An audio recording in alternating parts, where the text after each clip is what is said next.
that makes $1 billion in profit a month.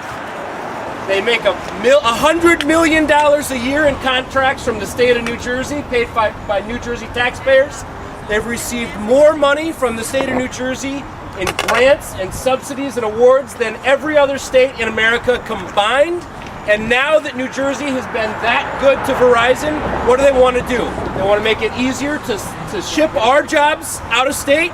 They want to contract our work out, and they want to destroy the middle-class standard of living for workers that we represent. They want to gut health care, they want to gut retirement security, and guess what? We're not going to let them do it. And so today, we're informational picketing. This is happening everywhere across the Verizon footprint. We have elected leaders coming to help us all over the Verizon footprint. We're sending them a message that we're not going to take it, and that guess what? We have elected leaders on our side, and we're going to hold them accountable.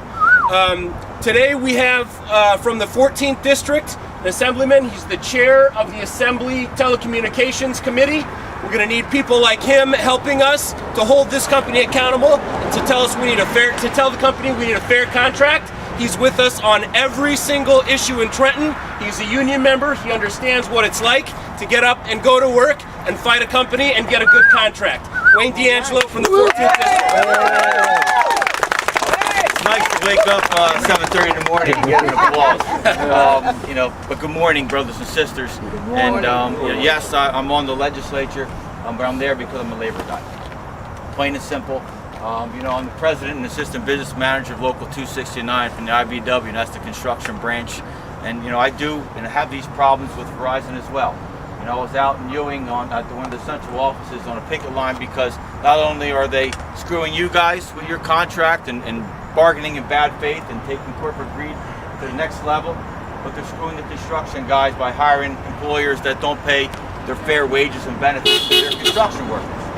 This is something that you need to spend the time, and I'll help you guys educate other politicians, educate the legislature, because they don't understand. They just maybe look at us, there's the greedy union worker, we're getting what more, we can't afford it. I'm getting tired of hearing that across the board from everyone. It's something that you worked hard for, it's something that you bargained at the table, and just like Christie, they can't just go like this with our contracts and throw it away. And it's happening nationally. Whether it's the Democrats and Republicans are doing it to us. With these free trade agreements showing our jobs overseas, whether it's manufacturing or whatever it may be, or call stations, sending them everywhere. We need jobs here. We got simple. We got more people. We got less jobs, and the jobs that we have now take less time to do. So how the hell do they think that we're going to survive? How do they think this society is going to survive without a middle class? Your voice is heard here at me. You got to make sure everybody else hears it. Simplify your message to them. Don't make it complex. Make it easy for them to understand so they can spread it out and make sure everyone understands.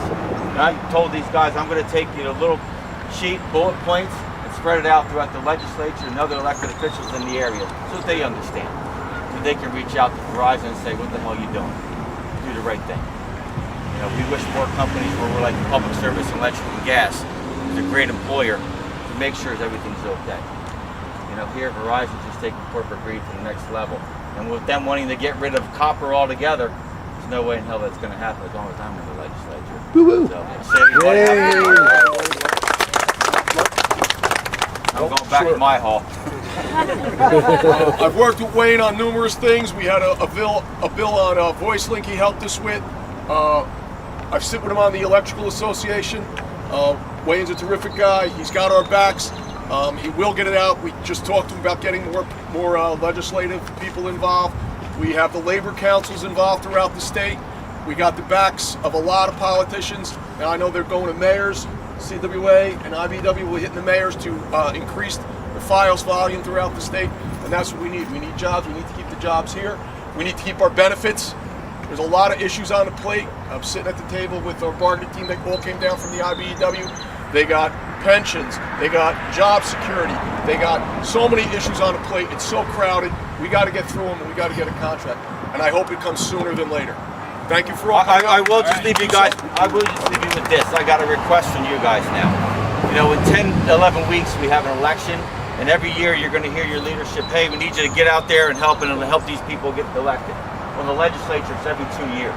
It's enough to drive me crazy having to run for election every 2 years.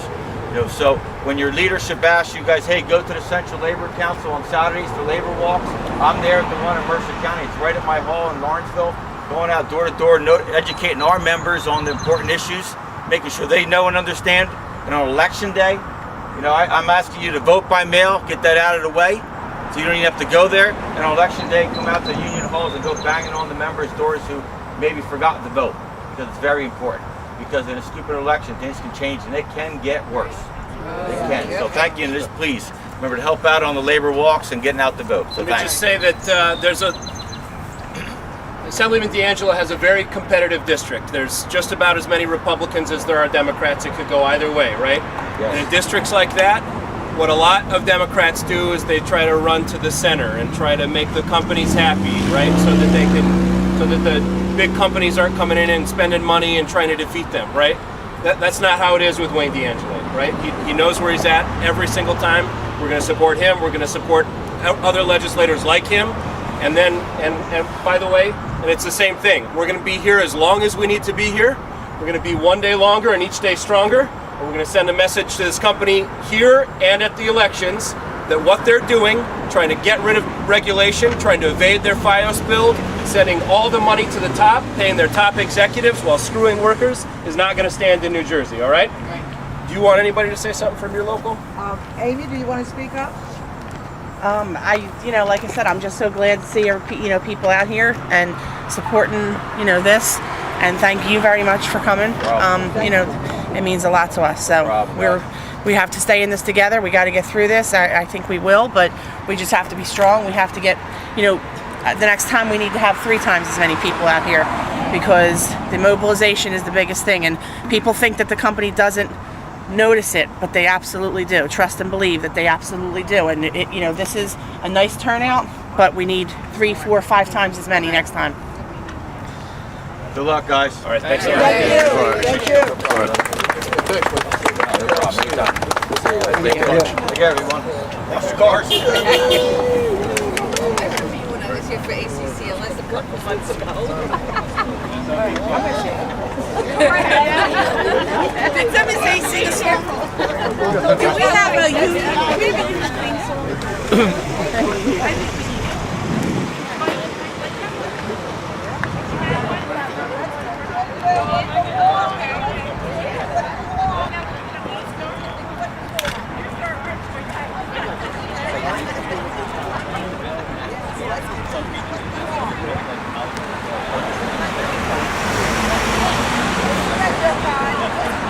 Well, it was lovely seeing you, and I have a feeling I'll be seeing you a few more times.